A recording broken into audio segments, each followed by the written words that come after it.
तो body demands body talk, ये चीज़ समझ में लो। तो हम स्पिरिचुअलिटी में जब भी रिट्रीट्स करते हैं 5 डेज़ की, उसमें हमारा एक ये मेजर चैप्टर होता है बॉडी टॉक करके। तो उसमें जो भी ऑर्गन सिस्टम्स हमारे वीक हैं उससे बात करवाते हैं। तो पास्ट लाइफ रिग्रेशन में भी यही होता है, एक्चुअली ऑर्गन रिग्रेशन होता है। जो भी आपको डायबिटीज़ है, ब्लड प्रेशर है, आपके हार्ट ब्लॉकेजेस हैं, तो हम उससे बात करवाते करवाते वो कहता है कि मेरा ओरिजिन कब से हुआ, तुमने मुझे निगलेक्ट किया, तब से मुझे तकलीफ़ हुई करके। आपको लगता है कि आपके बॉडी पार्ट्स इंडिपेंडेंट है, लेकिन ये बॉडी पार्ट्स सारे इमोशनली आप पे डिपेंडेंट है, सारे पार्ट्स आपके थॉट पे डिपेंडेंट है। ठीक है, आपको वहाँ पे ऐसा नहीं बार बार ब्लड निकाल के टेस्ट करवानी है, एंटीबायोटिक लेनी है, पेन किलर लेनी है, ये सब चीज़ें फ्रीक्वेंटली ना करें। इससे तो बेटर है थोड़ा शांति से बैठे, अकेले में बैठे और उस ऑर्गन से बात करें, उस पार्ट से बात करें कि भाई क्या हुआ। जैसे हम बच्चे को कैसे पूछते हैं, क्यों रूठ गया, क्यों नाराज़ हो गया, क्यों बात नहीं कर रहा है। Is it right? ये आदत हमें कभी किसी ने नहीं दी। आप देखो, जब न्यू बॉर्न बेबी होते हैं और जब रोते हैं तो माँ थपथपाती है, पूछती है क्या हुआ, पेट खराब हो गया। धीरे धीरे वो बच्चा शांत हो जाता है, क्योंकि यहाँ से वार्मनेस आती है ना, और एक अटेंशन मिलता है कि नहीं। Is it right? वो अटेंशन किसी को भी मिले ना तो आदमी पॉजिटिव एनर्जी ले लेता है करके। तो हमें भी यही चाहिए। जो लोग रेकी हीलिंग करते हैं, प्राणी हीलिंग करते हैं, एक्चुअली अटेंशन ही तो दे रहे हैं, है ना। कोई 3 मिनट्स करता है, कोई 10 मिनट्स का हीलिंग करता है, टच हीलिंग जिसको हम बोलते हैं, स्पर्श चिकित्सा जिसको हम कहते हैं। तो हमें भी वही करना है। हमें एक्चुअली हाथ रख के गायत्री मंत्र चैंट करो, ओम नमः शिवाय चैंट करो, जो भी आपको लगता है। अगर आपने हीलिंग सीखी है, सिंबल सीखे हैं या एफर्मेशन आते हैं, तो हाथ रखते हुए एफर्मेशंस बोलना है, तो डेफिनेटली वो ठीक हो जाएगा करके। नहीं, पूरा डिफरेंट होता है। हमारा कैसा है ना कि हम पहले फर्स्ट डे जो ऑरा की स्टडी करते हैं रिट्रीट में, उस ऑरा के हिसाब से हम डिसाइड करते हैं कि इनको बेसिक में डालना है, एडवांस में डालना है, पीएलआर थेरेपिस्ट में डालना है, या ऑरा की रिट्रीट में डालना है, या वननेस की रिट्रीट में डालना है। और उसके बाद इंडिविजुअली रिट्रीट के टाइटल के अंदर भी सब टाइटल्स अलग होते हैं, है ना। जैसे हमें समझ में आता है ना, ये पेशेंट वार्ड में चल जाएगा, इसको तो ऑपरेशन थिएटर में डालना है, इसको तो आईसीयू में डालना है, इसको तो जनरल वार्ड में चलेगा। तो इसी तरह से स्पिरिचुअलिटी में भी कैटेगरी होता है, डिपेंड्स अपॉन वो क्या एनर्जी कैरी करता है, राइट। अगर वो बहुत लो एनर्जी कैरी करता है, हम उसको पास्ट लाइफ रिग्रेशन की थेरेपी में नहीं डाल सकते, क्योंकि तो और लो हो जाएगा। उसकी एनर्जी बहुत हाई है तो उसको हम पास्ट लाइफ रिग्रेशन थेरेपी में डालेंगे, बिकॉज तो वो उसको होल्ड कर पाएगा ना, हैंडल कर पाएगा। नहीं तो बोलते ना और वो तकलीफ में आ जाएगा करके, या डिस्टर्ब हो जाएगा। अभी किसी का हेमोग्लोबिन 7 है और उसकी आप बाईपास सर्जरी में थोड़ी डाल सकते हो, एटलीस्ट उसकी 13-14 हेमोग्लोबिन तो चाहिए कि नहीं। तो हमारी भी कैसे है ना, एनर्जी की एक क्राइटेरिया होती है, एलिजिबिलिटी होती है, और उस हिसाब से करेंगे तो बेटर है। काफ़ी लोग जाते हैं स्पिरिचुअल सेंटर्स पे और बोलते हैं अरे हमारी स्पिरिट रिलीज हुई, हम कंट्रोल नहीं कर पाए। काफ़ी लोग बोलते हैं हमारी कुंडलिनी ऊपर आ गई, हम कंट्रोल नहीं कर पाए, है ना, क्योंकि किसी ने इन्वेस्टिगेट करवाया ही नहीं, उसको डायरेक्टली उस थेरेपी में डाल दिया। तो सब लोग कैसे ना ट्रायल मेथड करते हैं, मतलब ब्लाइंड गेम खेलते हैं स्पिरिचुअलिटी में। अगर मेडिकल के जैसा सिस्टमेटिकली स्पिरिचुअलिटी हो जाए ना, मुझे लगता है बहुत आगे बढ़ेगी ये स्पिरिचुअलिटी। ऐसे नहीं सबको हठ योगा में डालो, इसको क्लासिकल योगा में डालो, या डायनेमिक मेडिटेशन में डालो, सबको मत डालो। इसकी पैसिव एनर्जी है, एक्टिव एनर्जी, इसको स्टिमुलेशन ऑफ एनर्जी चाहिए, ट्रैंक्युलेशन ऑफ एनर्जी चाहिए। डिपेंड्स ऑन दैट उसका डिसाइड करना चाहिए कि इसको कौन से मेडिटेशन योगा की ज़रूरत है, कौन सी हीलिंग की ज़रूरत है, इसको थीटा हीलिंग की ज़रूरत है, डेल्टा हीलिंग की ज़रूरत है। तो ये सारे पाथ हैं हमारे, सब अलग अलग रास्ते हैं। एक ही रास्ते को पकड़ के चलोगे, कुछ चीज़ें अच्छी हो जाएगी। आपको मलेरिया हुआ, आप दवाई से अच्छे हो जाओगे लेरियागो से। दूसरी बार टाइफाइड हुआ, वही मलेरिया की दवाई खाओगे तो चलेगा? बताओ, नहीं चलेगा। आपको डायबिटीज़ की कोई डॉक्टर ने दवाई दी, आप ठीक हो गए, आप दूसरे को दे सकते हो कि भाई तू भी खा ले, तेरा भी ठीक हो जाएगा? नहीं होगा ना। तो यहाँ समझो कि हमने कभी ये सोचा ही नहीं है कि इसको कौन से मंत्र की ज़रूरत है, इसको कौन सी हीलिंग की ज़रूरत है, कौन सी एनर्जी की ज़रूरत है, कौन सी फ्रीक्वेंसी की ज़रूरत है। उतना ही उसको स्टिमुलेशन मिलनी चाहिए, वही चीज़ें उसको मिलनी चाहिए, तो बेटर रहेगा करके। ऐसे खेलना नहीं चाहिए कि चलो एक्सपेरिमेंट करते, शायद इससे ठीक हो जाएगा, इससे ठीक हो जाएगा, है कि नहीं। और ये क्या था कि एक टाइम पे जब हम रिलीजियस प्रोसीजर में जाते हैं ना, तो एक कॉमन थियरी होती है। जैसे स्कूल में जाते तो कॉमन सिलेबस होता है कि नहीं सबके लिए, हिस्ट्री, ज्योग्राफी, मैथ, सब कॉमन सिलेबस होता है स्कूल में जाते। कॉलेज में जाते तो बहुत वेरिएशन होती है, आर्ट्स है, कॉमर्स है कि नहीं, अलग अलग साइंस है, अलग होती है करके। तो स्पिरिचुअलिटी में वेरिएशंस बहुत होती है, रिलीजियस में ज़्यादा वेरिएशन नहीं है कि नहीं। मतलब हमारे कोई भी एंसेस्टर चले गए तो हमें कौवे को ही खिलाना है, ऐसा नहीं कि भाई तोते को ढूंढना पड़ेगा, कबूतर को ढूंढना है, ऐसा थोड़ी बोले भाई नानी के लिए कौवे को ढूंढो, दादा के लिए ना कबूतर को ढूंढो, पैरट को ढूंढो, ऐसा थोड़ी बोलते हैं हम। Is it right?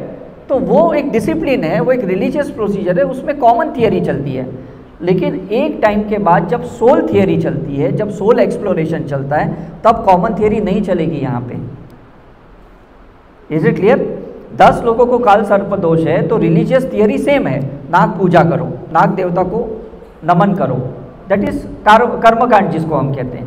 लेकिन स्पिरिचुअलिटी पे जब काल सर्प दोष होता है तो अलग अलग हीलिंग की जाती है। किसी को करुण हाइलिंग से ठीक होता है, कोई साइकिक सही से ठीक होता है, कोई पास्ट लाइफ रिग्रेशन से ठीक होता है, कोई नाग देवता से चैनलाइज होके ठीक होता है कि नहीं, कोई केव्स में जाके ठीक होता है। जैसे अभी हम मावतार बाबा जी केव्स जा रहे हैं तो वो भी एक्चुअली नागराजन ही है, मतलब वो नाग देवता ही हैं जिसको हम कुंडलिनी का देवता मानते हैं करके।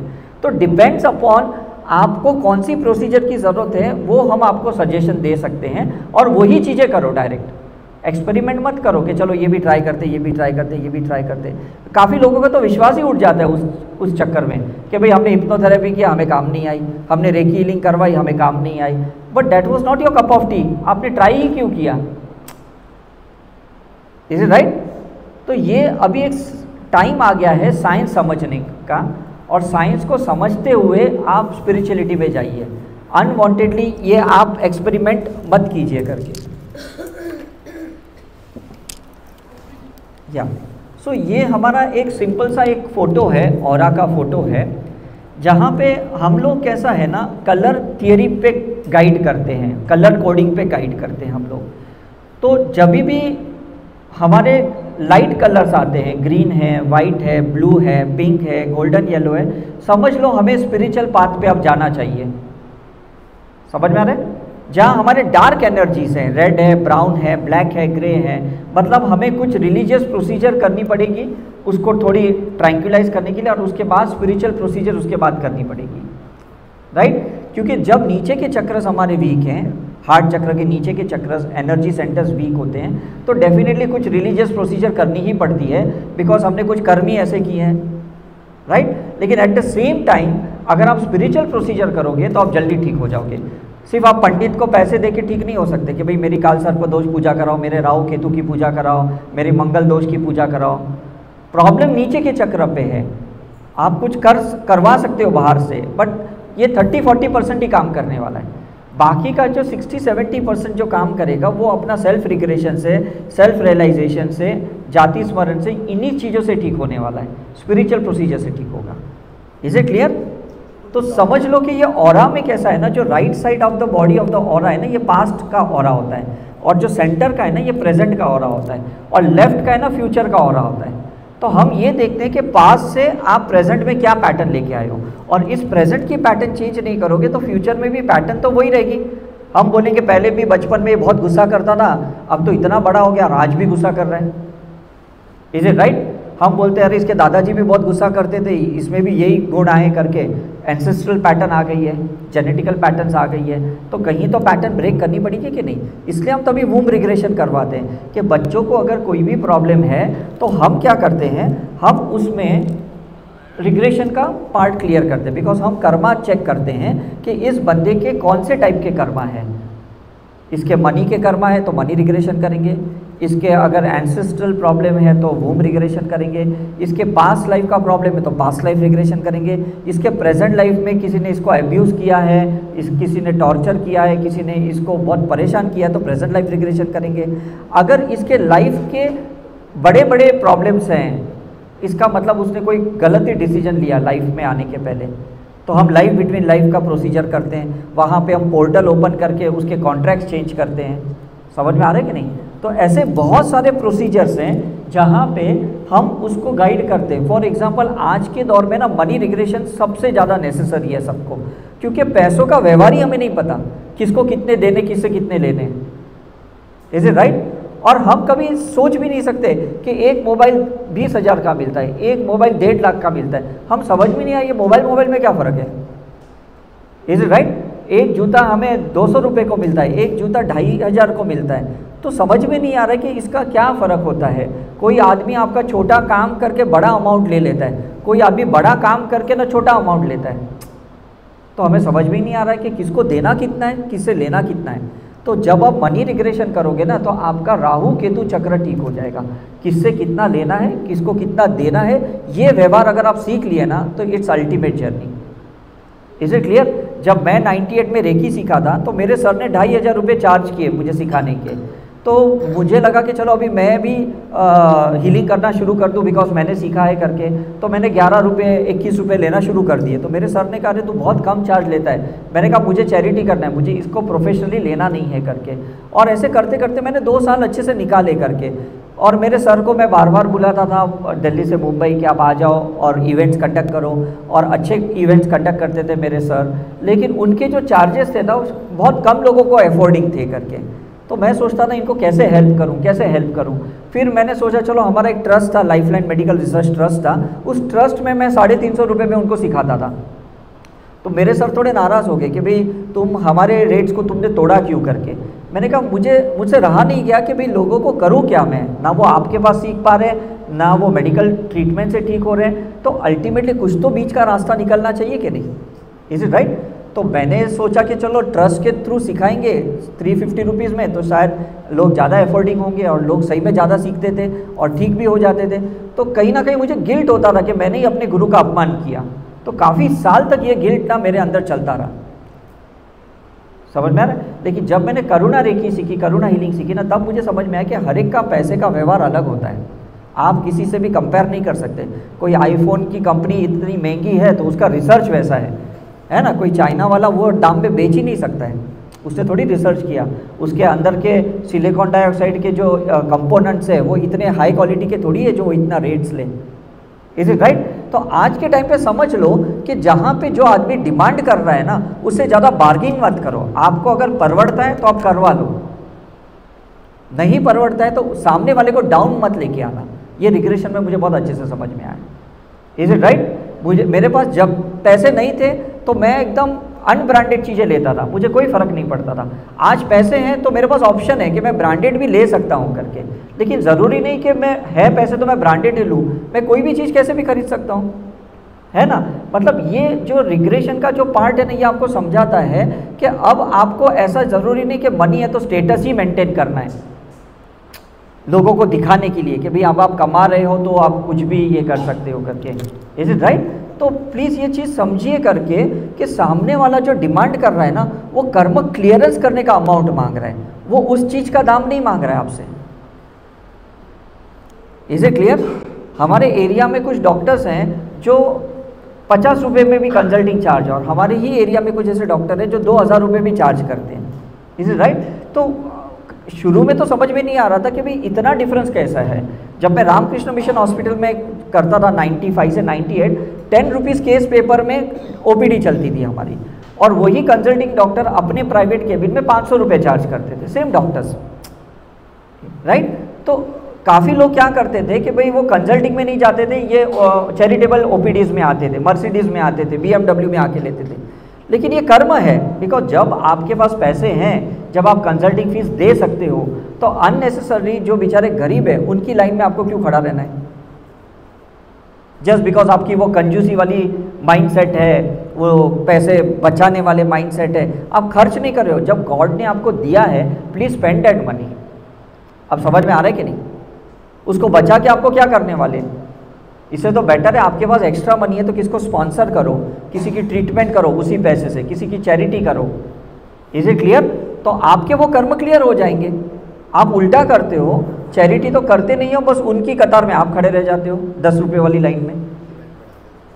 तो ये कर्म हुआ कि नहीं मुझे बताइए? गॉड ने आपको जिस लेवल पे रखा है ना, आप वो डिजर्व करते हो। भले आप डिज़ायर नहीं करते हो, बट आप डिजर्व करते हो। ठीक है कि नहीं? और अगर आपको लगता है ये मुझे गलत जगह पे रखा है, मेरा बहुत डिवैल्यूएशन हो रहा है, मुझे बहुत कमाना है, बहुत आगे बढ़ना है, तो आपको बहुत स्पिरिचुअल प्रैक्टिस करनी पड़ेगी, क्योंकि लोग आपको नीचे नहीं खींच रहे, आपका कर्म आपको नीचे खींच रहा है, आपका माइंडसेट आपको नीचे खींच रहा है। ठीक है कि नहीं? लोग क्यों आपको नीचा करेंगे? कोई आप पे क्यों ब्लैक मैजिक करेगा, क्यों आपको कर्ज करेगा, या आपको किसकी बद्दुआ क्यों लगेगी? कर्म है तब लगेगा। तो ये कर्म आपको ठीक करने पड़ेंगे रिग्रेशन के थ्रू, आपके डीएनए में से वो चीज़ें निकालनी पड़ेगी, तब आप ठीक हो जाओगे। अब समझ में आ रहा है कि नहीं? तो कोई किसको रोक नहीं रहा है। हम जिसकी भी बायोपिक्स सुनते हैं, मतलब वीडियोस देखते हैं कि कैसा गरीब था ये राजकुमार राव, कैसे सड़कों पे जा रहा था, मतलब कटिंग चाय पी रहा था, आज इतने मूवीज़ कर रहा है, इतने मल्टी मिलियनर बन गया, कार्तिक आर्यन इतना मल्टी मिलियनर बन गया। ये कहाँ से बने? पिछले जन्मों के पुण्य हैं, किसी ने जस्ट उसको ट्रिगर किया है। ये मत सोचना कि इस लाइफ में उसने बहुत बड़ी मेहनत की है। मेहनत आप भी करते हो, वो भी करते हैं, लेकिन कुछ पुण्य तो होती है कि नहीं? तो स्पिरिचुअलिटी की प्रैक्टिस पुण्य ही क्रिएट करती है, और वो चीज़ें आ गई ना तो पैसा जल्दी आपके पास आता है। अभी क्लियर हो गया? अब इतने बड़े बड़े जो स्पिरिचुअल ऑर्गेनाइजेशंस है वो कितने मल्टी मिलियनर्स हैं, है ना? ब्रह्म कुमारी कितने मल्टी मिलियनर, 8,500 सेंटर से ज़्यादा है। आर्ट ऑफ लिविंग के कितने सेंटर्स है, ओशो के कितने सेंटर्स है, सदगुरु की कितनी बड़ी लैंड है, प्रॉपर्टी है, क्योंकि इनके पुण्य ही बहुत है, इन्होंने बहुत लोगों को हेल्प किया है, और उनकी ब्लेसिंग से ये ऑर्गेनाइजेशन खड़ी हुई है। तो आप ये नहीं बोल सकते हो ये कुछ पीछे काला मतलब ब्लैक मनी चलता है, या पीछे कुछ बिजनेस कर रहे हैं, ऐसा कुछ भी नहीं है। इनकी एक्चुअली अपनी पोटेंशियलिटी, आज पतंजलि देखो कितनी आगे बढ़ गई है, करोड़ों की बिजनेस कर रही कि नहीं? लेकिन एक फ्री विल आने के बाद, एक आपको अपॉर्चुनिटी मिलने के बाद आप सही में उसको मेंटेन करते हो कि नहीं, ये इंपॉर्टेंट है। अगर आप नहीं करोगे तो वापस वो लोअर साइकिल में चले जाओगे। अब क्लियर हो गया आपको? ठीक है कि नहीं? लेकिन अगर आप उसका सदुपयोग करोगे, अच्छी चीज़ें बेचोगे, अच्छे सर्विसेज दोगे अपने फॉलोअर्स को, अपने भक्तों को, तो डेफिनेटली आप अबेंडेंस में मेंटेन रहोगे, आगे के जनरेशन भी रहेंगे, है ना? आज सत्य साई बाबा नहीं है तो भी पुट्टपति में उनका आश्रम चल रहा है, आज गोयंका जी नहीं है तो भी विपश्यना चल रहा है कि नहीं, है ना? आज पत्री जी नहीं है तो भी उनका पिरामिड वैली चल रहा है, क्योंकि सारे ये लोग पुण्यशाली आत्माएं हैं। इन्होंने अपनी चेतनाएं फ्रेगमेंटेड पार्ट में सारे भक्तों को दे चुके हैं। वो लोग फिजिकली वो नहीं है, लेकिन उनकी आत्मा की कॉन्शियसनेस सभी के अंदर कहीं ना कहीं है। तो आपको नहीं लगता वो चीज़ें काम कर रही है? Is it right? तो आपको भी क्या करना है, मरने से पहले इतनी स्पिरिचुअल प्रैक्टिस करो कि आपके बच्चों के अंदर रिलीजियस संस्कार के साथ स्पिरिचुअल संस्कार भी जाने चाहिए। समझ में आ रहा है कि नहीं?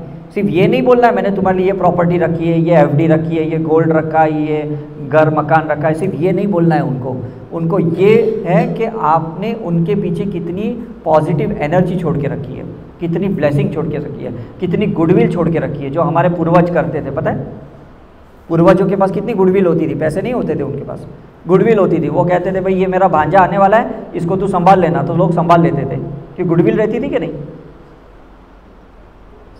समझ में आ रहा है कि नहीं?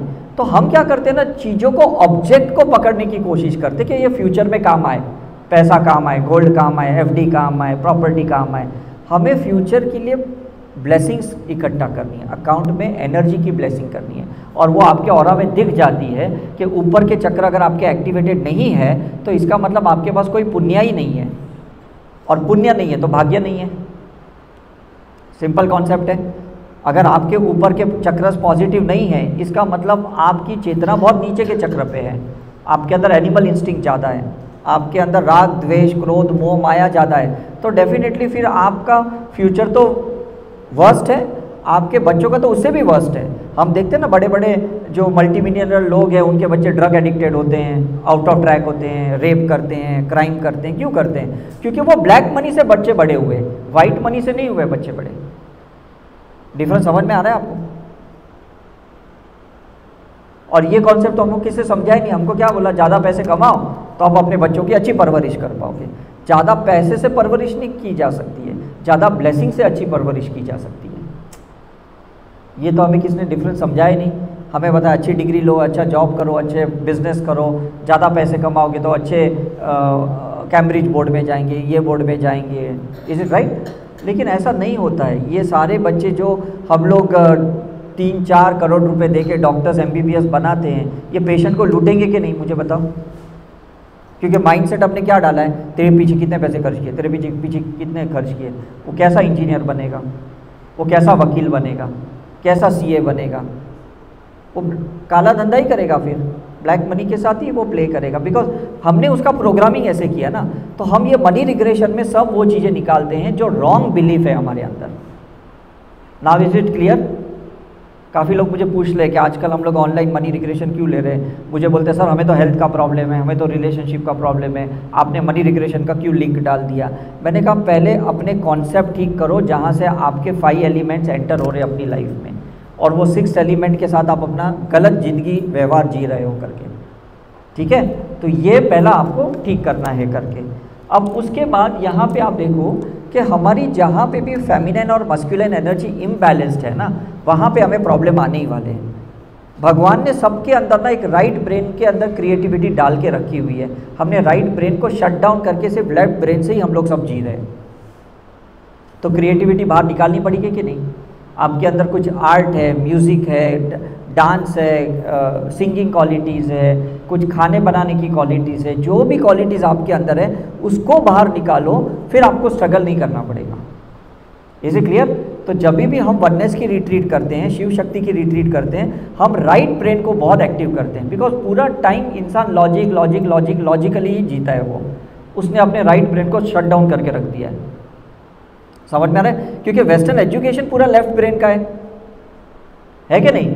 मतलब हमको बचपन से पोयम को बाय हार्ट करवाया जाता है, मैथ्स को, फिजिक्स को, हर चीज़ को बाय हार्ट, फॉर्मूलाज को बाय हार्ट करना है, तो उसमें राइट ब्रेन आता ही कहाँ पे?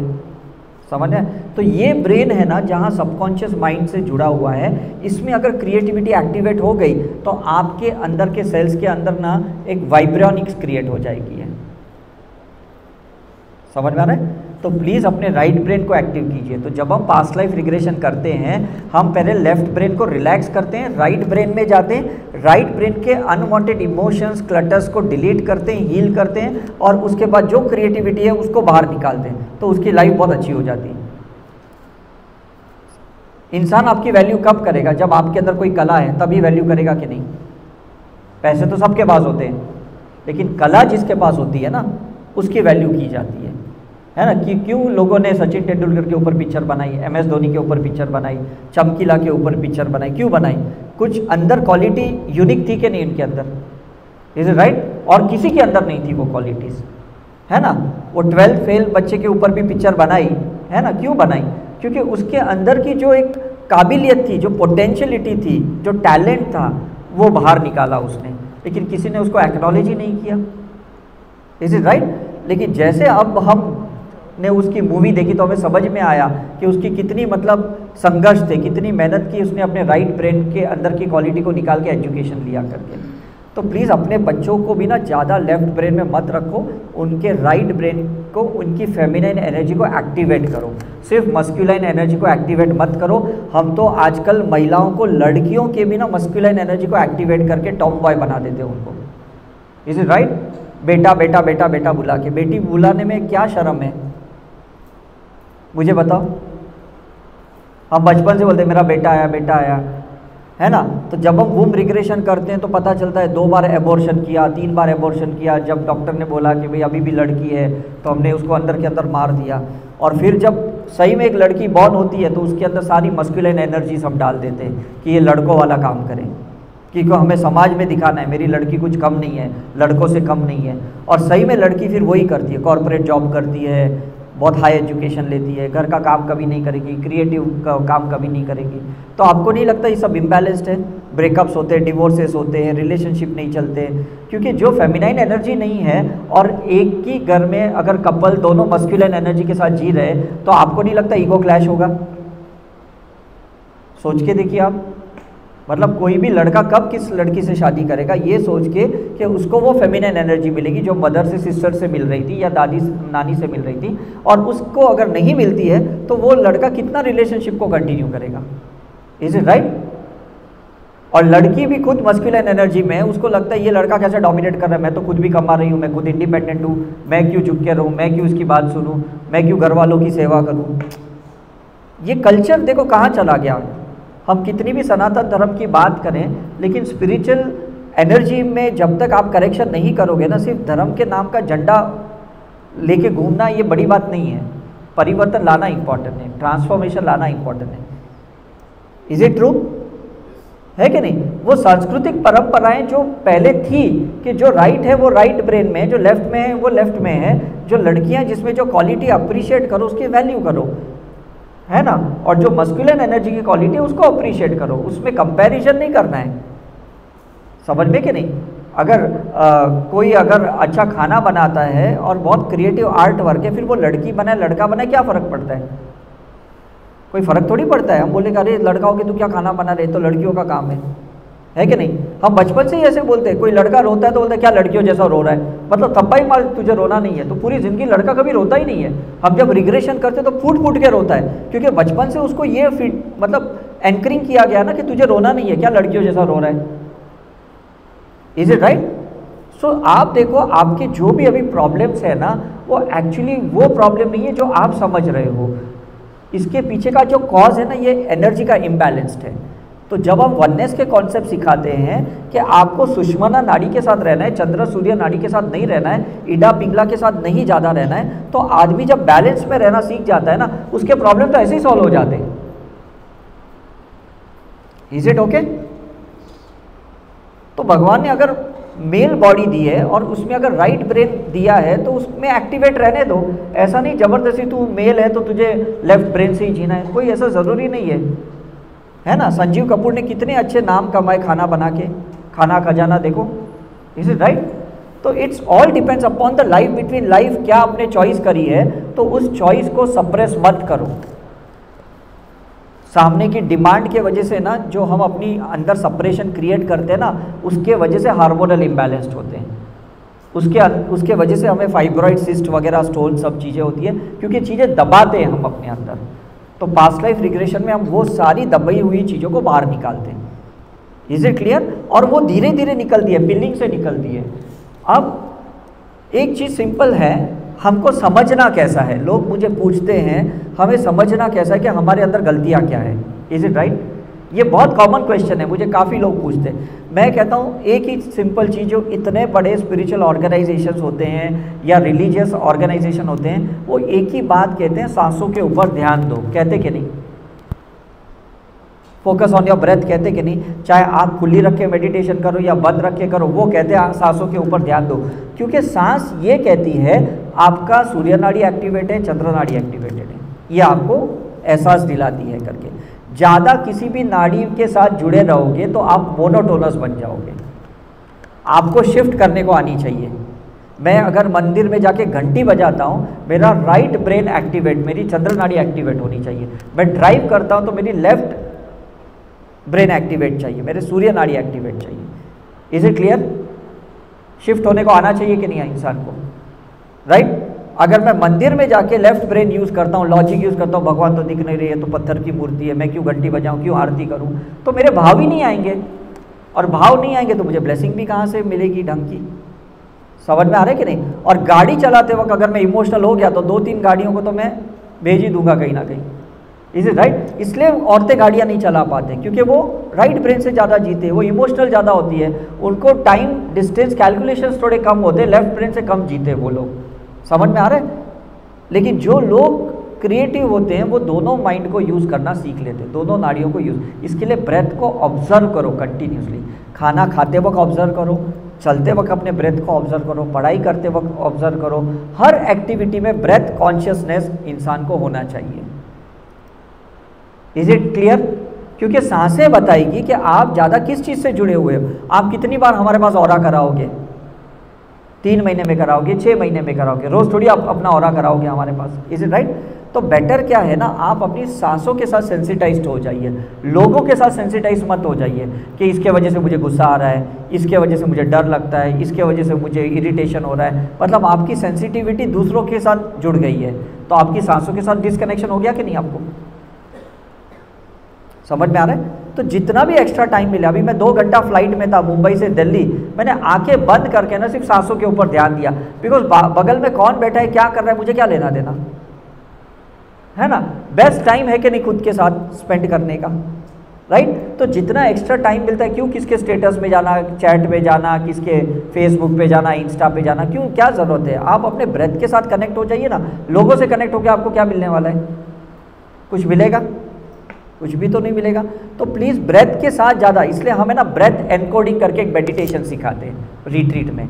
ब्रेथ एनकोडिंग मेडिटेशन में क्या होता है, जब हम सांसें अंदर लेते हैं ना, तो हम पॉजिटिव एफर्मेशन के साथ लेते हैं या मंत्र के साथ अंदर लेते हैं, और जब हम सांसें छोड़ते हैं, एक्सेल करते हैं ना, ये सोचते हैं मेरा डर निकल गया, मेरा गुस्सा निकल गया, मेरी चर्बी निकल गई, मेरा एसिड निकल गया, मेरा गैस निकल गया, मेरी ईर्ष्या निकल गई, मेरा ईगो निकल गया। हम ऐसे बोलते हैं, एक्सेल करते ना, सही में वो निकल जाता है। शुरू में आपको फेक लगेगा, लेकिन अगर आप 21 टाइम्स ना ऐसे ब्रेथ करोगे ना, ब्रेथ एनकोडिंग के साथ 24 आवर्स ना, ये ऐसे ही आपकी सांसें चलेगी, क्योंकि माइंड में प्रोग्रामिंग हो गया कि नहीं? आप मुझे बताइए, इजी है कि नहीं, मुझे बताइए। तो एक बॉडी टच आपने सीख लिया, बॉडी टॉक आपने सीख लिया, आज ब्रेथ एनकोडिंग आपने सीख लिया। कितनी सिंपल प्रोसीजर्स है जो जिसके लिए आपको कोई गुरु की ज़रूरत नहीं है, कोई बड़े मतलब हाई एनर्जी की ज़रूरत नहीं, हाई वोल्टेज की ज़रूरत नहीं है, किसी को आपको मॉनिटर करने की भी ज़रूरत नहीं है। बस ये सहजता के साथ अपने लाइफ में उतार दो इसको, ठीक है कि नहीं? अगर कमर में दर्द है तो कमर के साथ बात करो, तो वो बताएगी भाई आपने कब है ना बॉडी का इम्बैलेंस तरीके से, मतलब हम ऐसे बैठते हैं तो डेफिनेटली हमारी कमर दर्द देने वाली है कि नहीं? Is it right? हमारी स्पाइन सीधी नहीं होती है, तो समझ लो कि आपके जो वर्टिब्रास हैं धीरे धीरे धीरे वो टॉर्चर हो रहे हैं, ग्रेविटेशनली उसको एक्सेस प्रेशर आ रहा है करके, है कि नहीं? लेकिन अगर आप अपनी इरेक्ट स्पाइन रखेंगे तो डेफिनेटली आप पूरी ग्रेविटेशनल को इक्विवेलेंटली प्रेशर दे रहे करके, तो किसी एक वर्टिब्रा पे प्रेशर नहीं आएगा। समझ में आ रहा है? तो हर चीज़ को आप देखो, आप कुछ भी खाते पीते हो और उसके बाद वर्कआउट नहीं करते हो, डिटॉक्सिफिकेशन नहीं करते हो, तो बॉडी टॉर्चर करते हो कि नहीं? मुझे बताओ, राइट? आपको जहाँ पे 8 से 12 बार सांसें लेनी है, आप 15 बार सांसें लेते हो, तो लंग्स को टॉर्चर करते हो कि नहीं आप? समझ में आ रहा है? तो बी ओन सेंसिटाइज्ड। तो जितना आप अपनी बॉडी टॉक करोगे, ब्रेथ एनकोडिंग करोगे ना, आपको समझ में आएगा मैं कहाँ गलत जा रहा हूँ, मैं कहाँ गलत जा रही हूँ, और मुझे बस उसी को सुधारना है। ये क्लियर हो गया आपको?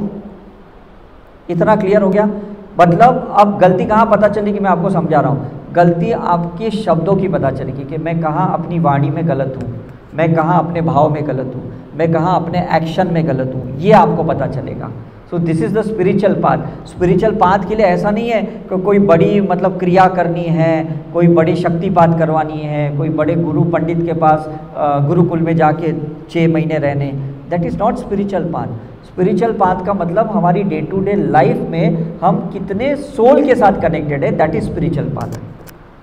माइंड के साथ connected, that's a spiritual path. हम अपनी बॉडी के साथ connected, that's a spiritual path. Is it right? मेरा 15 साल से 63 kg वेट है, दैट्स अ स्पिरिचुअल पाथ। मैं मेंटेन करता हूँ, चाहे कितनी भी ट्रैवलिंग करूँ, बाहर का खाना खाता हूँ, थोड़ा खा लेता हूँ, भले ऐसा नहीं मैं ये समोसा नहीं खाऊंगा, मैं पिज़्ज़ा नहीं खाऊंगा, ये गोलगप्पे नहीं खाऊंगा, मैं कभी ऐसे नहीं बोलता हूँ। जो भी सामने मुझे मिला मैं खा लेता हूँ, लेकिन मैं इतना टेस्ट के लिए खाता हूँ, बड़ा अमाउंट में क्वांटिटी में नहीं खाता हूँ, क्योंकि मुझे पता है कि टेस्ट में जब मैं खाता हूँ ना तो गैस्ट्रिक जूस आने वाली है, क्योंकि उसमें एक एक्साइटमेंट है। उसके बाद मैं ठोसूंगा ना, ये फिर कुछ ना कुछ अंदर बढ़ाएगा, एसिड बढ़ाएगा, गैस बढ़ाएगा, चर्बी बढ़ाएगा। समझ में आ रहा है कि नहीं? मुट्ठी भर का आपका हार्ट है तो मुट्ठी भर का ही खुराक चाहिए आपको। 1 या 1.5 चपाती खाओ, बस बहुत हो गया। 3-3, 4-4 आप ऐसे रोटियां खाते जाओगे, भर भर के राइस खाओगे, तो एक्स्ट्रा जो फूड जा रहा है वो टॉक्सिन्स क्रिएट करेगा कि नहीं? एक्स्ट्रा थॉट्स क्रिएट कर रहे हो, वो टॉक्सिन्स क्रिएट करेगा कि नहीं? एक्स्ट्रा इमोशंस क्रिएट कर रहे हो, वो टॉक्सिन्स करेगा कि नहीं आपके अंदर? मुझे बताओ।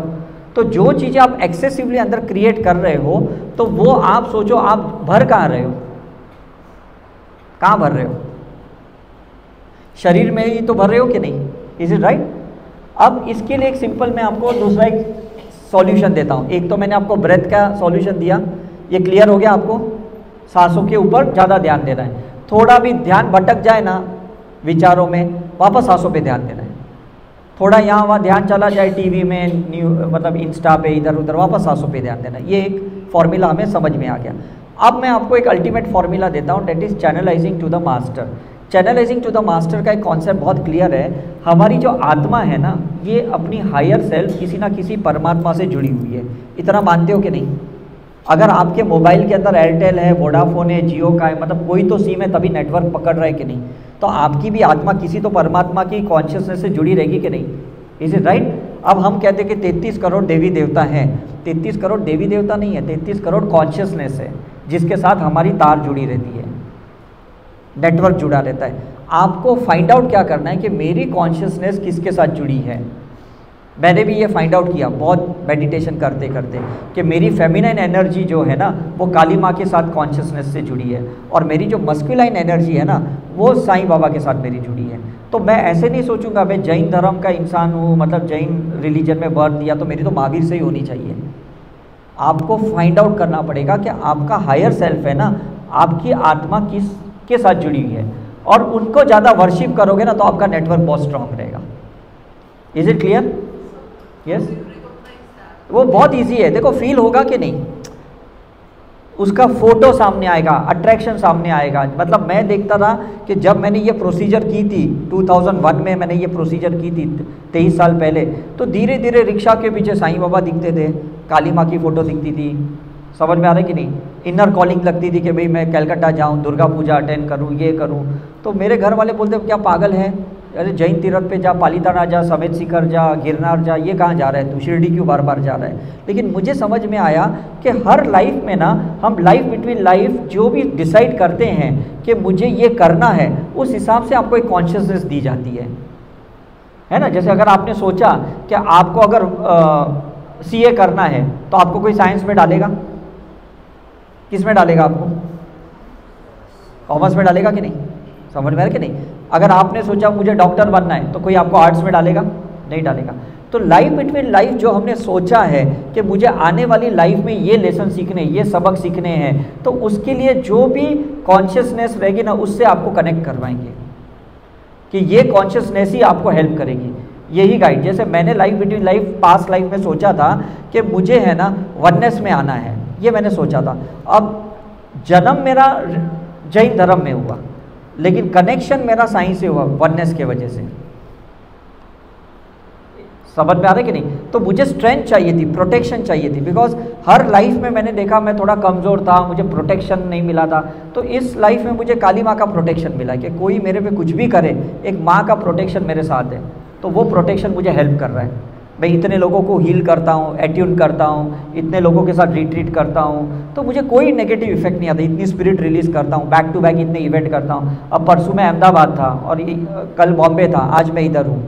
Is it right? इतनी फ्रीक्वेंट ट्रैवलिंग करता हूँ। यहाँ से एक दिन बाद मैं तुरंत कलकत्ता जा रहा हूँ, वहाँ इवेंट करूँगा, एक दिन बाद मैं दुबई जा रहा हूँ। तो इतनी कैसे मैं ट्रैवल कर रहा हूँ? क्योंकि शक्ति चाहिए कि नहीं माँ की, आपको प्रोटेक्शन चाहिए कि नहीं? समझ में आ रहा है कि नहीं? और वननेस में रहोगे ना तो कहीं डाइवर्ट नहीं होंगे कि कोई रिलीजियसली आप अट्रैक्ट नहीं होंगे, बस यही मेरा भगवान है, यही मेरा गुरु है। वननेस का मतलब आप 360 डिग्री को एक्सेप्ट करते हो, you are at the centre. You got my point? तो कोई हमारे इवेंट में मुस्लिम भी आते हैं, क्रिश्चियन भी आते हैं, सिख भी आते हैं ना, हमें बहुत अच्छा लगता है, क्योंकि हम खुद वननेस में, हमें नहीं लगता कि अरे ये कहाँ से आ गए, हम तो जैन धर्म के, तो हमारे जैन वाले ज़्यादा आने चाहिए। अब डिफरेंस समझ में आ रहा है कि नहीं? कोई डिस्क्रिमिनेशन ही नहीं है, कोई कास्ट रिलीजन का ये कोई फंडा ही नहीं है यहाँ पे वननेस में। तो जब भी हम साईं के टेंपल में शिरडी में जाते हैं तो वहाँ ही मस्जिद होती है, वहीं पे कृष्ण की, वहीं विठोबा की होती है, खंडोबा की होती है, मतलब हर भगवान की वहीं पे चीज़ें हैं करके। तो समझ में आता है कि he was in the oneness. वो सिख भी लोग जाते हैं वहाँ पे, है ना, पंजाबी लोग जाते, सब लोग जाते हैं वहाँ पे। तो दैट इज़ द थिंग कि आपको भी अल्टीमेट स्पिरिचुअलिटी में डेस्टिनी यही डालना होगा कि मैं वननेस में आ गया हूँ करके। इसमें आप कोई अपने भगवान का अपमान नहीं कर रहे हो, भले आप कनेक्शन जो जिससे भी हो, आप चैनल जिससे भी हो, doesn't matter, but ultimately you can put in your mind कि मुझे वननेस में रहना है। तो कोई गॉड गॉडेसेस ना आपको पार्शियली, मतलब ऐसा खींचेगा नहीं। अगर आप राम की भी भक्ति करते हो तो भी वननेस में रह सकते हो, जीसस की भक्ति करते हो तो भी वननेस में रह सकते हो, क्योंकि वो भी एक ही लाइट के सोर्स से आए कि नहीं। समझ में आ रहा है कि नहीं?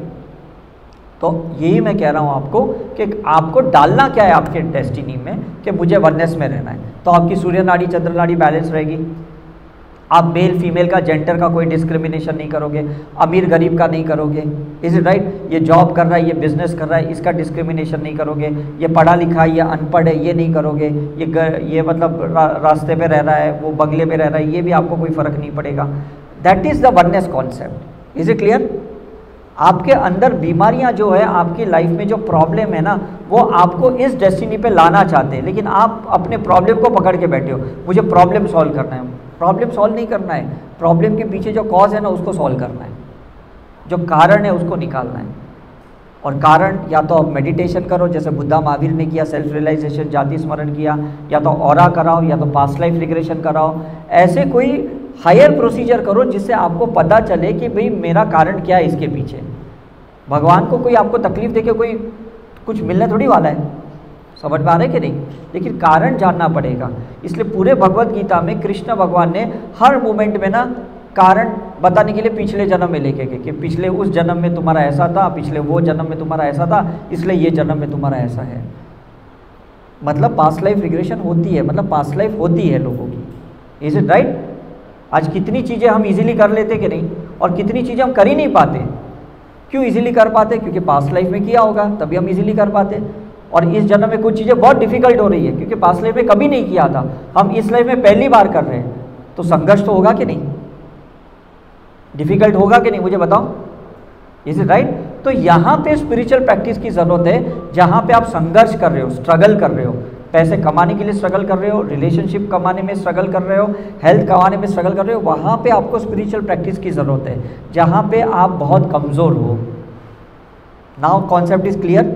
वहाँ पे आपको चैनल होना है, आपको मैसेज लेने हैं आपके गुरु से, मास्टर से, हायर सेल्फ से कि भाई अब मेरे लिए क्या आदेश है। नहीं तो आप टैरो रीडर के पास जाओगे, क्रिस्टल बॉल गेजिंग वाले के पास जाओगे, डाउजर के पास जाओगे, एस्ट्रोलॉजर के पास जाओगे, न्यूमरोलॉजिस्ट के पास, एक्सटर्नल सोर्स के पास जाओगे अगर आपका इंटरनल कनेक्शन नहीं है तो। और एक्सटर्नल सोर्स तो डिपेंड्स है, उनकी एनर्जी कैसी है उस पर डिपेंड होता है। Is it right? तो क्यों डिपेंड रहना है आपको बाहर के सोर्स से? आपको थोड़ा टाइम लगेगा, 1 साल लगेंगे, 2 साल लगेंगे, 3 साल लगेंगे, लेकिन एक टाइम आएगा ना आप अपने आप से ट्यून हो जाओगे, आपके साथ खुद के साथ अलाइनमेंट आ जाएगा, and that will be the best day of the life. Is it clear? मैं अपने साथ अलाइन हूँ ना, मुझे कोई ब्लड इन्वेस्टिगेशन करने की ज़रूरत नहीं पड़ती, मुझे समझ में आता है मेरा B12 कम हुआ है, मुझे अभी थोड़े वेजिटेबल जूस ज़्यादा पीने, मुझे समझ में आता है थोड़े कैल्शियम कम हो गया, मुझे थोड़ा चिक्कू पालक ज़्यादा खाना है। This is self realisation process.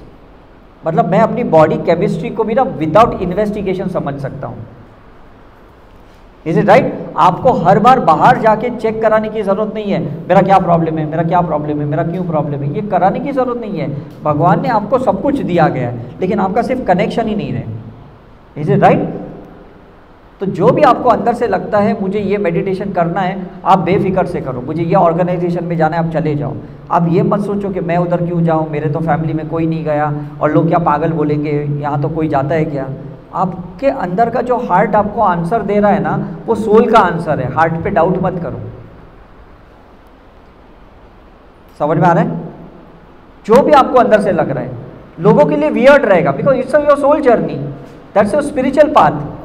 आप कंपेयर नहीं कर सकते, मेरे पेरेंट्स नहीं गए मैं जाऊंगा तो कैसा लगेगा, है ना, मेरा पार्टनर नहीं, मेरा लाइफ पार्टनर नहीं गया मैं जाऊंगा तो कैसा लगेगा करके। It's your journey. समझ में आ रहा है? तो प्लीज़ मूव कीजिए वहाँ पे जहाँ पे अंदर से आपको लगता है कि ये चीज़ें मेरे लिए बहुत ज़रूरी है करके, राइट। और ये चीज़ें कब होगी ना, जब आपका डीप चैनलाइजिंग होगा, जब आपकी बॉडी आउट ऑफ बॉडी जाने के लायक हो जाएगी। मतलब काफ़ी बार मैं ऐसे ट्राई करता हूँ कि मेरी आउट ऑफ बॉडी एक्सपीरियंस हो और वहाँ से मुझे कुछ एस्ट्रली मैं मैसेज लाऊँ, कोई पॉजिटिव एनर्जी लाऊँ और वापस मैं अपने अंदर आ जाऊँ करके। तो मैं काफ़ी बार हिमालय पे वसुंधरा फॉल्स है, उसके नीचे एक सरस्वती गुफा है जहाँ मैंने लाइफ बिटवीन लाइफ अपने आप को देखा था कि 83 इयर्स मैं वहाँ रहा था ये जन्म लेने से पहले। तो मैं वहीं पे ब्रह्म मुहूर्त में सुबह जाता हूँ, वहाँ पे सेल्फ चार्ज होके मैं वापस आता हूँ, क्योंकि पूरे दिन में मेरी ट्रैवलिंग होती है, इवेंट्स होते हैं, मुझे कुछ मेडिटेशन योगा करने को टाइम ही नहीं मिलता है, पूरा टाइम मेरा इसी में चले जाता है करके। लेकिन वो ब्रह्म मुहूर्त है ना जहाँ मुझे कोई डिस्टर्ब नहीं करता है, मैं आउट ऑफ बॉडी चले जाता हूँ मेडिटेशन से, वहाँ 1-2 घंटे रहता हूँ, 6 साढ़े 6 बजे मैं वापस आ जाता हूँ करके। तो काफ़ी लोग जो मेरे बगल में सोते हैं ना, वो सेंस कर पाते हैं कि ये इसकी सिर्फ बॉडी है, ये बिल्कुल हिल नहीं रहा है, ये रिस्पॉन्स नहीं कर रहा है। बिकॉज उस टाइम पे आपकी चेतना कहीं जाती है, चार्ज होके आती है। जैसे आप कैसे मोबाइल को कहीं चार्जिंग में डालते हो, अब रख देते हो थोड़ी देर के, नहीं पूरी चार्ज हो जाए फिर मैं इसको यूज़ करूँ। तो आपकी भी सेल्फ चार्जिंग बहुत ज़रूरी है। स्पेसिफिक टेक्निक नहीं है, ये ब्रेथ एनकोडिंग ही टेक्निक है। मैं आपको बड़ी बड़ी टेक्निक्स नहीं बताऊंगा, फिर आप सोचोगे ये मेरे से नहीं होगा। सिंपल टेक्निक है, बॉडी कॉन्शियस छोड़ दो। जो लोग बॉडी कॉन्शियस में ना, वो एस्ट्रल ट्रैवल नहीं कर सकते। जो उसको लगता है कोई मेरे को टच कर देगा तो, कोई मेरे को धक्का मार देगा तो, ये ऐसे बॉडी कॉन्शियसली हम जो सोचते हैं ना, मैं थोड़ा मोटा हूँ, मेरा वजन ज़्यादा है, तो ये बॉडी कॉन्शियसनेस हुआ। अपनी बॉडी को लव करो, प्यार करो, उसको रिस्पेक्ट करो, लेकिन उसे अटैच मत रहो, तो फिर नहीं तो ये नहीं होगा आपका।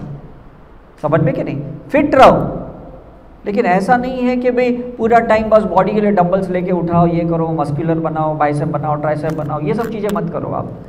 Is it right? ठीक है, यस। इसी के ऊपर एक क्वेश्चन, हाँ, कि हम स्लीप स्टेट में भी अनकॉन्शियसली एस्ट्रल ट्रैवल करते ही है, काफ़ी लोग करते, लोग एक्नॉलेज नहीं करते।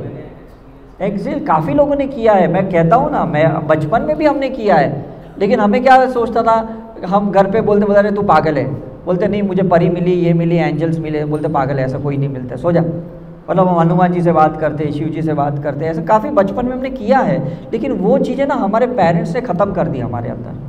बोले बुद्धू है, कुछ भी सोचता है, ये सब इल्यूजन है, हेलुसिनेशन है, डिल्यूजन है, कुछ हमारे वो टेक्निकल वर्ड यूज़ करके ना हमें चुप कर देते, फिर हमने भी लॉक कर दिया रहता है उसको। लेकिन अगर आप इनोसेंट हो, अगर आपका इनर चाइल्ड एक्टिव है, तो एस्ट्रल ट्रैवल बहुत ईजी हो जाएगा। Is it right? ठीक है कि नहीं? तो आप अपने बॉडी को रिस्पेक्ट करो, लव करो, वैल्यू करो, अटैच मत रहो, नहीं तो एस्ट्रल ट्रैवल नहीं कर पाओगे आप। ठीक है, यस। नहीं, लॉक मैं वही कह रहा हूँ, वो ब्रेथ से ही खुलेगा, या सिंबल से खुलेगा, साइकिक सर्जरी से खुलेगा, बहुत, या रिग्रेशन से खुलेगा। काफ़ी थेरेपीज़ है, ऐसा नहीं है, लेकिन ब्रेथ टेक्निक बहुत इजी टेक्निक है।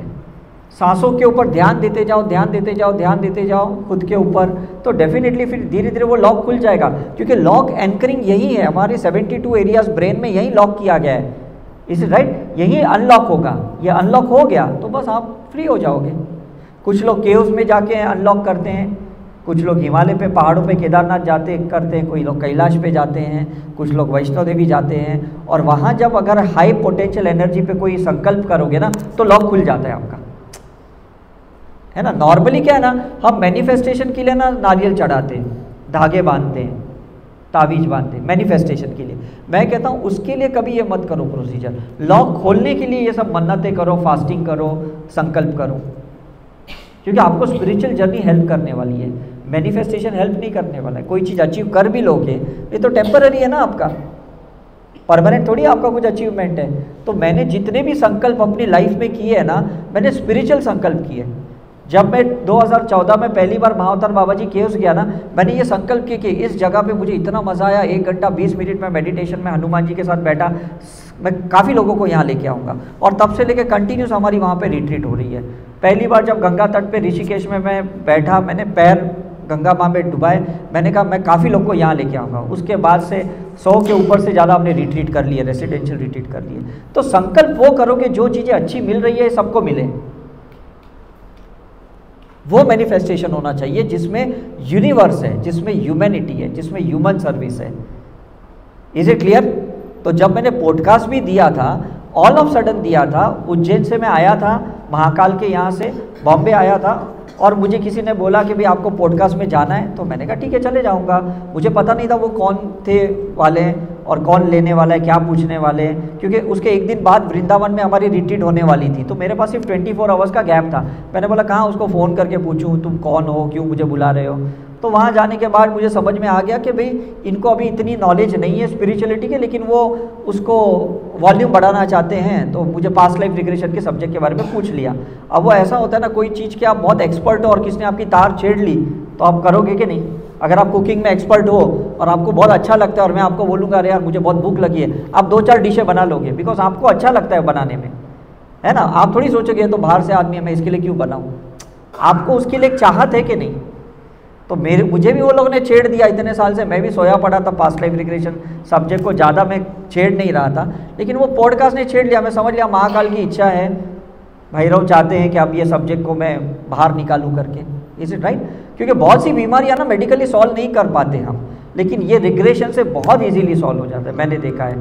तो प्लीज़ आप उस पर फेथ रखिए, कुछ प्रोसीजर्स जो भी हम बोलते हैं ये करवाइए, ऐसा नहीं हमारे पास करवाइए, जहाँ पे भी आपको लगता है आप करवाइए। हमारा तो काम है आपको सिर्फ एडवाइस देना कि दवाई लिखते हैं हम लोग, कोई भी मेडिकल स्टोर से मेडिसिन लो, हमें क्या फ़र्क पड़ता है, आप कैडिला की लो, फाइज़र की लो, सिप्ला की लो, हमें क्या फ़र्क पड़ता है, दवाई खाने से मतलब होती है कि नहीं, इज इट राइट। तो ऑरा में हम आपको बोल देते हैं आपको वूम रिग्रेशन की ज़रूरत है, ऑर्गन रिग्रेशन की ज़रूरत है, पास्ट लाइफ की ज़रूरत है।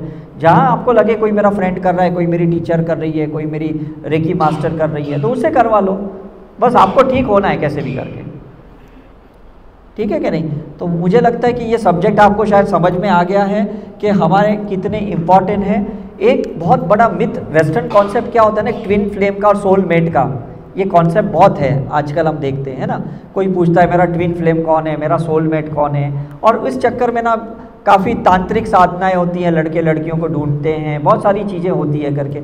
लेकिन हमारे जो पुराण शास्त्रों में कहा गया है कि दोनों मतलब हमारे अंदर ही अर्धनारीश्वर की चीज़ें हैं, हम ही पुरुष हैं हम ही स्त्री हैं करके, इज इट राइट। हम बाहर से किसकी भी हेल्प लें, डजेंट मैटर, लेकिन डिपेंडेंसी नहीं होनी चाहिए, वो अटैचमेंट नहीं होना चाहिए, हम पैरासाइट नहीं होने चाहिए, समझ में कि नहीं। अब मेरी डॉटर जिस दिन बॉर्न हुई, मेरा उस दिन मतलब कुछ महीने के बाद मेरा अपना पहली बार मकान बन गया, तो मैं समझ सकता हूँ कि मेरी अंदर एक फेमिनिन एनर्जी की कमी थी। तो मेरी वाइफ आई तो कुछ मेरा प्रोफेशन बहुत स्ट्रांगली चला, मैं स्पिरिचुअलिटी में आया, मेरी बेटी बॉर्न हुई तो मेरा अपना घर हो गया। तो डेफिनेटली वो चीज़ें हैं, कोई आपके बच्चे ही आपके ट्विन फ्लेम है, कोई आपके ब्रदर सिस्टर ट्विन फ्लेम है, कोई आपके फ्रेंड्स ट्विन फ्लेम है, बट इट डजंट मीन कि आपको उनके साथ अटैच रह के पूरी ज़िंदगी चलानी है करके, समझ में कि नहीं। It is touch and go, आपने किसकी हेल्प ले ली, उसके बाद आप अपने आप को पूर्ण करो, कंप्लीशन में रखो, उस पर पैरासाइट मत हो जाके नहीं उसके बगैर मेरा काम हो ही नहीं सकता। Is it clear.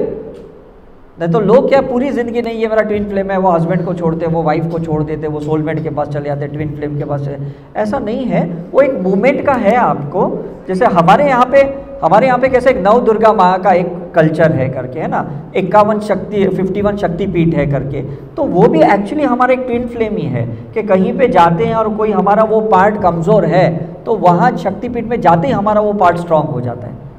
हमें वो दुर्गा माँ का कोई एक फॉर्म मिल जाता है तो वो लक्ष्मी का, सरस्वती, जिसका भी मिलता है तो वो भी हमारे ट्विन फ्लेम है।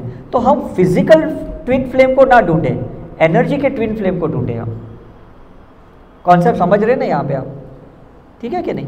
ओके नहीं, रिमूव रिग्रेशन से करते हैं हम लोग क्या करते हैं ना, जब भी हम रिग्रेशन करते हैं ना तो हम बेसिकली क्या है कि उसका जो मिसिंग पार्ट है, मस्कुलाइन फेमिनाइन पार्ट, जो भी अदर पार्ट मिसिंग है ना, हम है ना चैनलाइजिंग करके उसको कंप्लीट करते हैं, क्योंकि आपके हायर सेल्फ को पता है कि इसके अंदर क्या कमज़ोरी है, उस पार्ट को वो ले लेते हैं और वो कंप्लीट हो जाता है करके।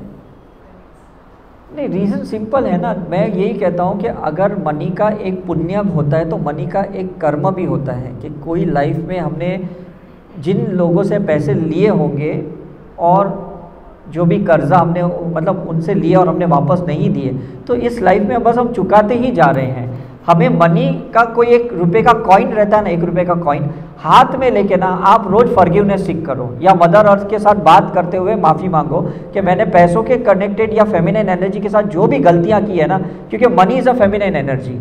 कभी किसी महिला को तकलीफ़ दी है कोई लाइफ में, कोई मदर को, कोई वाइफ को, कोई भी लाइफ में, तो वो कर्ज हमें इस लाइफ में चुकाना पड़ता है। इसको लॉजिकली हम नहीं समझ सकते, लेकिन फेमिनिन एनर्जी से जब हम माफ़ी मांगते हैं ना तो पैसा आना शुरू हो जाता है। हाँ नहीं, ये रूट चक्र का प्रॉब्लम है। Money is related with your मूलाधार चक्र। आपको अपने मूलाधार रूट चक्र को बहुत हील करना पड़ेगा, फेमिनाइन मदर अर्थ से बहुत फॉरगिवनेस सीख करनी पड़ेगी, बिकॉज वो चीज़ें ही हैं जो आपके पास वापस पैसा ला सकती है करके। मैं मालदीव्स में गया था, एक रिसोर्ट के ओनर 38 रिसोर्ट का ओनर था, वो पूरा सारे उसके बंद होके सिर्फ 5 रिसोर्ट ही चल रहे थे। उन्होंने मुझे पास्ट लाइफ रिग्रेशन के लिए वहाँ बुलाया, जैसे उनका रूट चक्र खोल दिया मैंने रिग्रेशन कर, सारे रिसोर्ट धीरे धीरे धीरे 8 महीने में सब चालू हो गए उनके। आपके भाव ही हमारे को आपके पास लेके नहीं, यही तो कह रहा हूँ ना, कुछ तो पुण्य किए रहेंगे तभी तो इतने अच्छे डिवाइन सोल्स के साथ बैठे हो। भले कितने भी हमारे पिछले जन्म के कर्म रहेंगे और हम भुगत रहे हैं, लेकिन कुछ तो अच्छा काम किया होगा तभी तो ऐसे जगह पे बैठे। रात को मैग्नेटिक है, और मैग्नेटिक एनर्जी ही पैसे को आकर्षित करती है। और सारे वेस्टर्न जो माइंड पावर सिखाते हैं, जो NLP सिखाते हैं ना, वो मैग्नेटिक सिखाते हैं कि कैसे भी करके भाई क्लाइंट को शीशे में उतारो, कॉर्पोरेट लेवल के अपना टारगेट पूरा करो, इज इट राइट। लेकिन ये सब मैनिपुलेशन है, फिर हम मनी को कर्मा क्रिएट करते हैं, फिर एक टाइम पे ऐसी सिचुएशन आ जाती है। इसलिए मैं तो कहता हूँ कि अभी तो कुछ दिन तक तो मदर अर्थ से फॉरगिवनेस करो, और जो भी पैसा 1 रुपया 10 रुपया आपके हाथ में लेके उसको बायोसेंसरली ना 5 एलिमेंट से फॉरगिवनेस करो, तब 6 एलिमेंट आपके पास आएगा कि मैंने कोई भी एलिमेंट के साथ कुछ गलती छेड़छानी की है जिसके वजह से ये 6 एलिमेंट मेरे पास नहीं आ रहा, तो फिर आपका क्लियर हो जाएगा। 21 डेज करके देखो, मैं आपको गारंटी देता हूँ आपके पास इतना पैसा आ जाएगा कि एटलीस्ट आप रिट्रीट में आ पाओगे। समझ में आ रहा?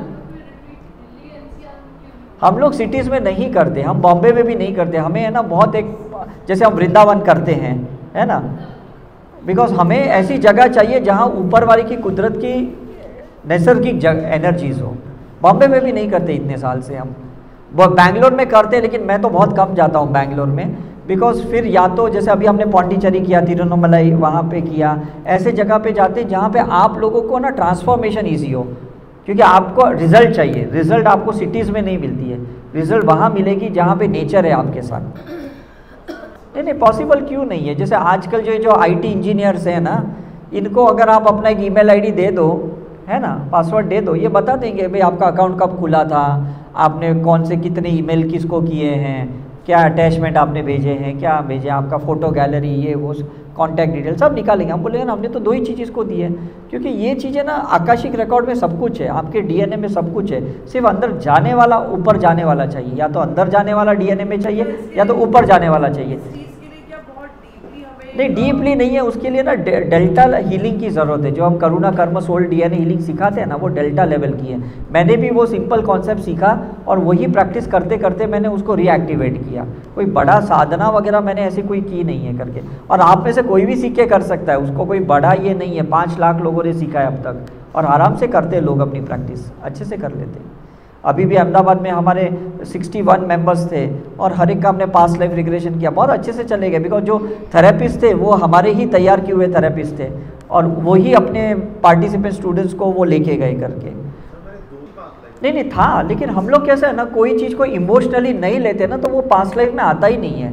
जैसे हम 3 घंटे की पिक्चर देखते हैं और 3 घंटे में हम 2-3 चीज़ों को एकदम अंदर ले लेते हैं, डांस लेते हैं या कोई एक्शन सीन या कोई डायलॉग। बाहर आके कोई पूछेगा कि भाई 3 घंटा क्या था, तो आप 2-3 सीन के बारे में ही बताओगे, बिकॉज बाकी चीज़ों को तो आपने लाइटली लिया, तो वो चीज़ें क्यों बताओगे आप?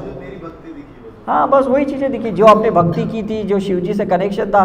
बाकी तो आपको पता है ये लाइव ड्रामा है, उसको सीरियसली लेके मैं करूँगा भी क्या, है ना। जब हम इवॉल्व रहते हैं ना, तो पहले उसको फिल्टर कर देते हैं। हाँ ठीक है चलो ये हो गया। लोगों के छोटे मोटे एक्सीडेंट्स भी होते हैं ना, लोग आजकल वो भी दिमाग में नहीं लेते, जाते हैं इंश्योरेंस में क्लेम करते, रिपेयरिंग करके आ जाते हैं करके, बड़ा हंगामा नहीं करते।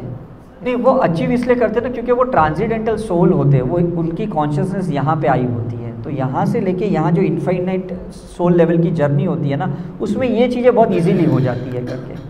तो हमें तो सिर्फ इतनी इंटेंशन डालनी है कि बस हमारी कॉन्शियसनेस जल्दी से जल्दी शस्त्र चक्र पे आ जाए। ज़्यादा कोई टेक्निकल प्रोसीजर पे ना आपको इंटेंशन नहीं डालना चाहिए कि मुझे ये करना है, मुझे वो करना है, ये करना है, तो वो चीज़ें ना आपको उलझा देगी उस चीज़ों में, समझ में कि नहीं। वो वैसा टारगेट नहीं रखना है आपको।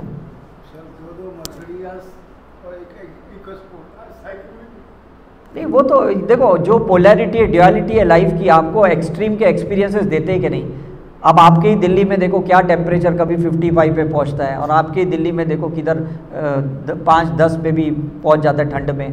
तो यही एक्सपीरियंस आप यहीं ले रहे हो ना, हम बम्बई वाले क्यों नहीं ले रहे, है ना। It's a matter of choice. आप जैसे चॉइस करोगे वो क्लाइमेट मिलता है, वैसा पैसा मिलता है। कभी बहुत ज़्यादा मिलता है, कभी बिल्कुल नहीं मिलता है। कभी रिश्ते बहुत अच्छे रहते हैं, कभी रिश्ते बिल्कुल नहीं, टूट फूट जाते करके। हम ही किसी से रस्में कसमें खाते हैं, हम ही उसको तोड़ के फिर बैठे रहते हैं करके। लेकिन ये बगैर एक्सपीरियंस दोनों यिन यांग का ले बगैर आप कैसे ऊपर जा सकते हो? नहीं, मैं आपको एक बहुत सिंपल प्रोसीजर बताता हूँ, बहुत सिंपल प्रोसीजर बताता हूँ। जैसे हम कहीं पे भी जाते हैं, शिरडी जाते हैं, वैष्णो देवी जाते हैं, तिरुपति जाते हैं, 10 सेकंड से ज़्यादा ना कोई हमें खड़े रहने नहीं देता, 2 सेकंड 10 सेकंड। उसके बाद कोई ऐसी जगह पकड़ लो जहाँ पे शांति से आपको बैठने मिले, चाहे आपका होटल का रूम ही क्यों ना हो। अभी हम भी केदारनाथ जाते, पूछो इन्हें, तो केदारनाथ भी हमें धक्के मार के बाहर निकाल देते। उसके बाद हमें जो भी कमरा जहाँ पे भी मिला रहता है आश्रम का, वहाँ जाके हम चैनलाइजिंग करते, पास्ट लाइफ रिग्रेशन करते, साइकिक सर्जरी करते, हैवी प्रोसीजर वहाँ करते।